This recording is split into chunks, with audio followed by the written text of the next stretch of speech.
Not a bad tuning. It does sound a little twangy in certain spots, but the dampeners kind of definitely have tamed that. But generally, I like to get more of a kind of deeper sound, a fatter sound, as a lot of drummers call it, and bring this head down a little bit and get our snares to be just a little bit more buzzy and give them a little more body to really liven up the snare sound. So I'm gonna tune it up a little bit, get our bottom head tuned up, get our snare wire set, and then really focus on the top head to make sure we get it at that really fat, kind of gushy worship snare sound. All right, so I'm gonna start by making sure my resonant side, or I should call it the snare side head, is in tune. So we're gonna flip the drum over here. I'm actually gonna throw off so we've got some slack on our snare wires. And I like to actually loosen that up all the way, or as much as I can without disassembling the throw off. Give us some room. And then I usually use a pencil or a pen, or if you have something small, like a little rolled up piece of paper, kind of lift the wires away from the head. Just set it in the middle. That lets you get more of the head sound than just hearing the snares reacting to it. So, let's get this thing in tune. I like to get the bottom head pretty tight. I say medium tight to tight. And of course, you have a snare bed. It's a slight dip on each side where the wires are, so they are not gonna necessarily always be the same pitch at these 4 lugs as the other 6. Just trying to gauge how in tune or out of tune it is. But I'm gonna kind of try to match everything to this guy right here. Bring it up a little bit.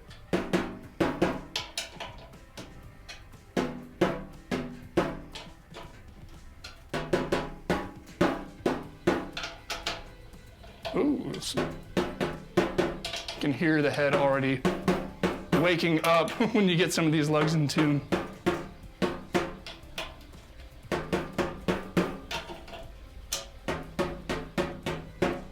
What I try not to do is obsess about getting every lug perfectly in the same pitch. Once you get your snare wire set on, your head kind of tuned up, dampened, mic'd, there's a gate, reverb added, whatever kind of sampling you're doing to it, perfect tuning is not essential. You want to get it close, but don't obsess over those microtones.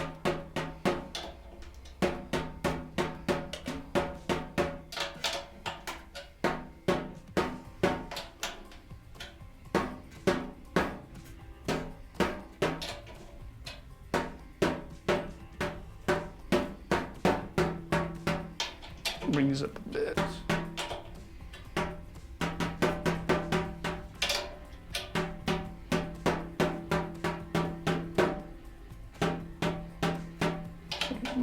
May have gone overboard on that.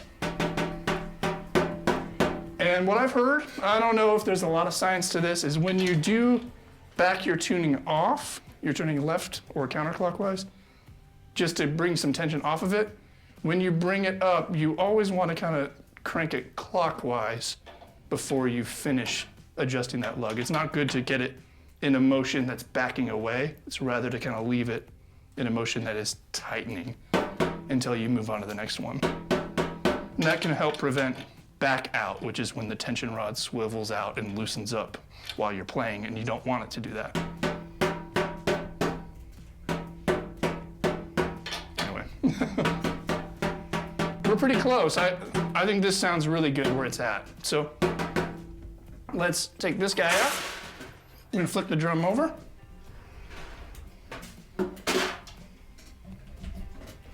And for tuning purposes, I'm gonna take these moon gels off for right now, but we will likely use them once we get everything set in our tuning.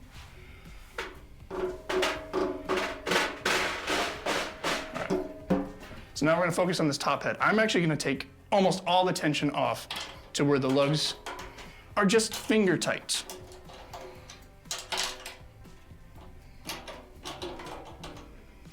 Loosen, loosen.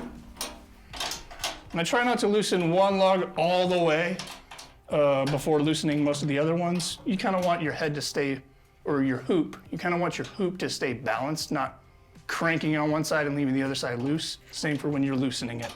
It just helps your hoop stay in round. I'm doing this a lot. But you don't want to crank one side of it or you could bend the hoop if you over crank.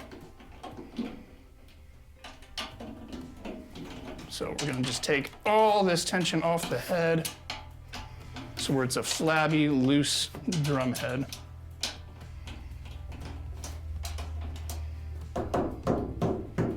Not much life in it left. So I'm going to kind of just use my fingers to get these finger tight so we have a decent starting point that's fairly balanced for the hoop and the tension on the head. Got a little something here. It's not going to sound very lifelike now, so now we have to get it in tune. What I like to do is kind of use my finger to dampen the center. That just helps me focus in on the tone that I'm hearing from each lug. Of course, if I push on it, you're going to affect the pitch, so you just want to rest your finger, not put any pressure down. This needs to come up. So now I'm going to kind of do the same thing I did on the bottom head, but I'm going to try to bring these up to a tension that I think is a good starting point to actually then get this head in tune. So kind of get them close. You can hear that's too low, so I'm going to bring that one up.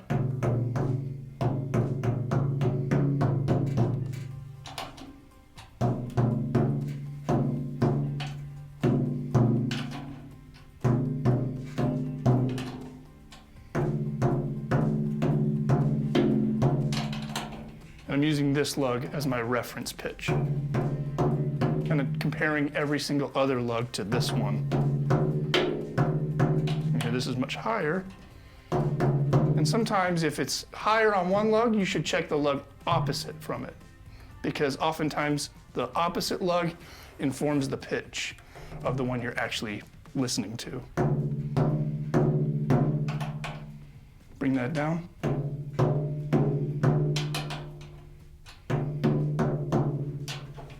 Bring this guy up some. Way too low over here.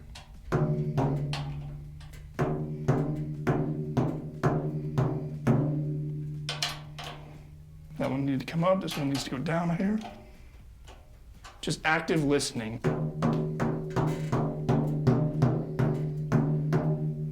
Pretty close, but about 3 or 4 of them are still a little low.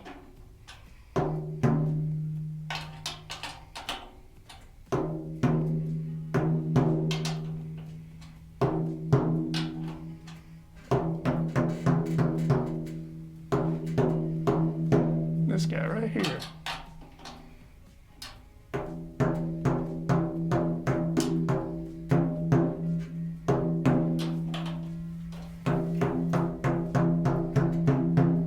All right, we're pretty much in tune.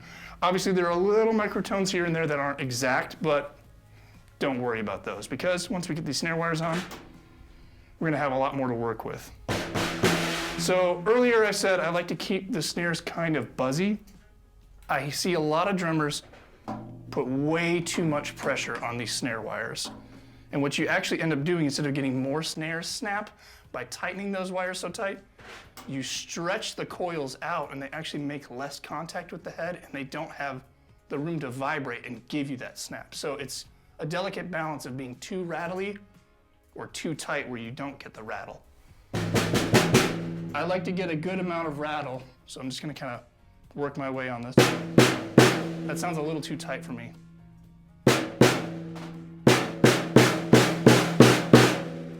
It sounds really buzzy right now, but you hear all of that wire kind of snappiness and rattle under it. Once we tame that top head with our dampeners and then fine tune it, we're gonna be in a good spot. So I'm gonna put these gels on.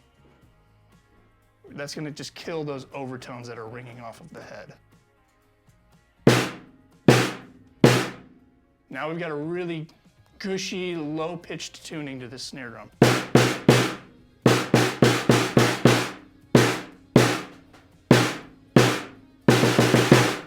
I'm gonna bring it up a little bit. It's just a little lower than I want it, so I'm actually gonna throw those off again.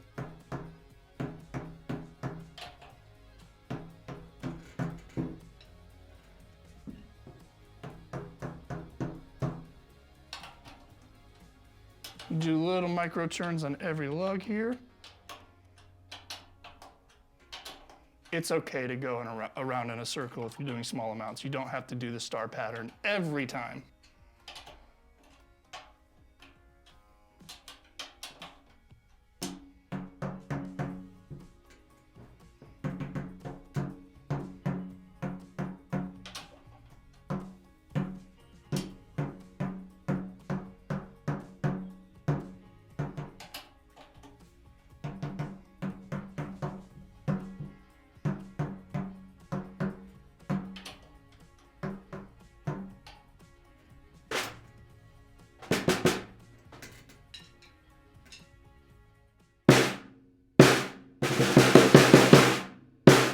Bring up the wires just a hair.